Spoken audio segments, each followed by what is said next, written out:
ఇక వివరాల్లోకి వెళ్తే ప్రజా ఫిర్యాదుల పరిష్కార వేదిక కార్యక్రమంలో అందిన అర్జీలకు సంతృప్తికరమైన పరిష్కారాలు చూపాలని జిల్లా కలెక్టర్ షాన్ మోహన్ అధికారులను ఆదేశించారు. రాష్ట్ర ప్రభుత్వం ప్రతిష్టాత్మకంగా ప్రతి సోమవారం నిర్వహిస్తున్న పీజీఆర్ఎస్ సోమవారం కాకినాడ కలెక్టరేట్ వివేకానంద హాల్లో జరిగింది.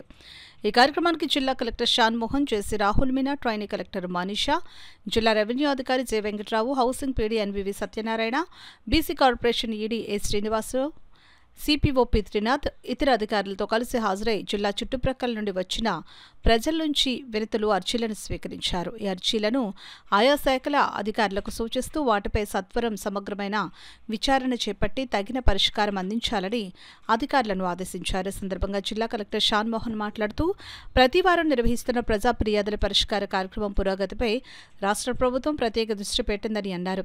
ఈ నేపథ్యంలో ఆయా శాఖల్లో నమోదైన అర్జీలను క్షుణ్ణంగా పరిశీలించి అధికారులకు సంతృప్తికరమైన పరిష్కారం అందివ్వాలని అన్నారు. ఈ కార్యక్రమంలో వివిధ శాఖల జిల్లా స్థాయి అధికారులు, కలెక్టరేట్ విభాగాధిపతులు పాల్గొన్నారు.